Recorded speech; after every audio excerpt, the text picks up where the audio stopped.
Assalamualaikum warahmatullahi wabarakatuh. Berjumpa lagi dengan saya Wiji Nurrohman, mahasiswa semester 2 IAINO Kebumen dari Fakultas Tarbiyah Prodi PAI. Untuk kali ini saya akan mengajak teman-teman memahami materi yang terdapat dalam mata kuliah saya, yaitu Ilmu Pendidikan Islam. Baik teman-teman, saya akan menjelaskan materi tentang supervisi pendidikan. Oke, langsung saja. Yang pertama saya akan menjelaskan pengertian dari supervisi pendidikan. Yang pertama saya akan menjelaskan tentang pengertian supervisi pendidikan. Supervisi pendidikan dibangun dari dua kata, yaitu supervisi dan pendidikan.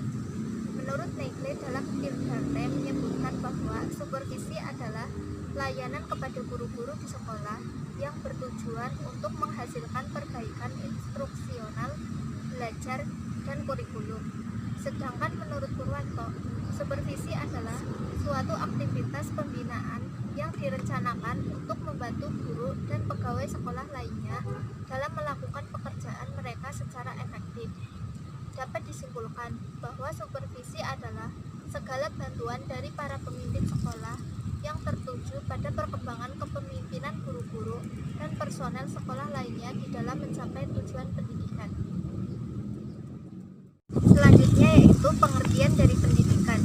Pendidikan adalah usaha sadar dan terencana untuk mewujudkan suasana belajar dan proses pembelajaran agar peserta didik secara aktif mengembangkan potensi dirinya untuk memiliki ilmu pengetahuan, kekuatan spiritual keagamaan, pengendalian diri, akhlak mulia yang dibutuhkan dirinya dan masyarakat. Dari uraian di atas dapat disimpulkan bahwa supervisi pendidikan adalah suatu usaha untuk membantu, melayani, dan membimbing guru, baik secara individual maupun secara kolektif, untuk meningkatkan dan mengembangkan proses belajar mengajar yang lebih efektif. Supervisi pendidikan juga dapat diartikan sebagai pembinaan yang berupa bimbingan atau tuntunan ke arah perbaikan situasi pendidikan pada umumnya dan peningkatan mutu mengajar dan belajar. Yang kedua, saya akan menjelaskan tentang supervisi klinis dan langkah-langkahnya. Supervisi klinis menurut Cogan adalah proses membantu guru-guru memperkecil kesenjangan antara tingkah laku mengajar yang ideal.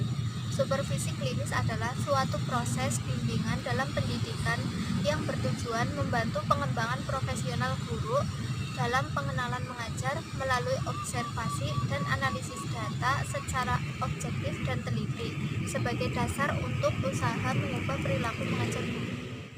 Langkah-langkah supervisi klinis adalah sebagai berikut. Yang pertama, tahap pertemuan awal. Tujuan utama pertemuan awal adalah untuk mengembangkan bersama antara supervisor dan guru kerangka kerja observasi kelas yang akan dilakukan.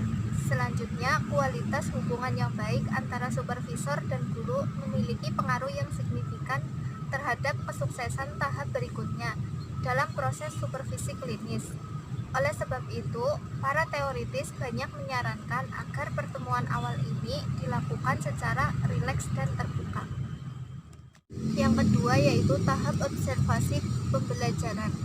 Perhatian observasi ini ditujukan pada guru dalam bertindak dan kegiatan-kegiatan kelas.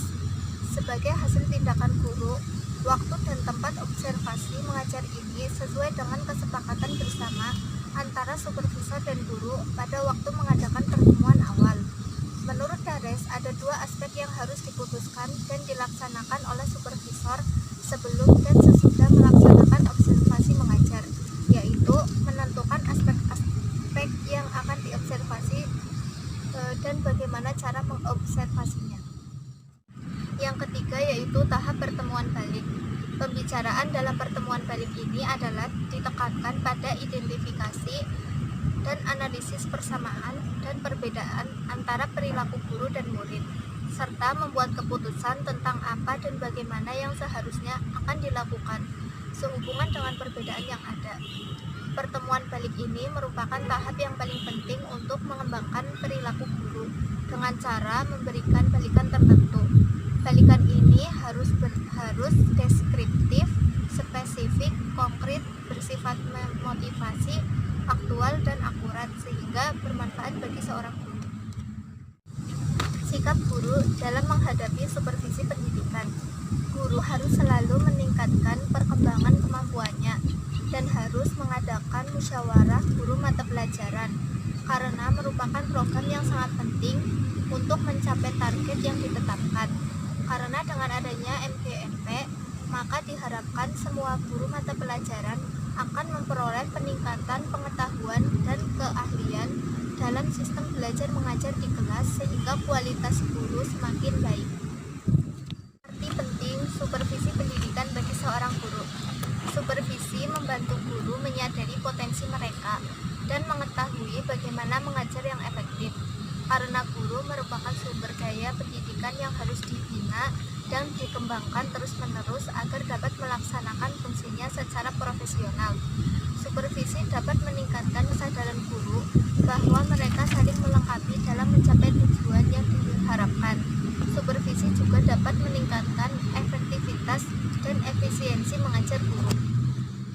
Sekian penjelasan mengenai supervisi pendidikan.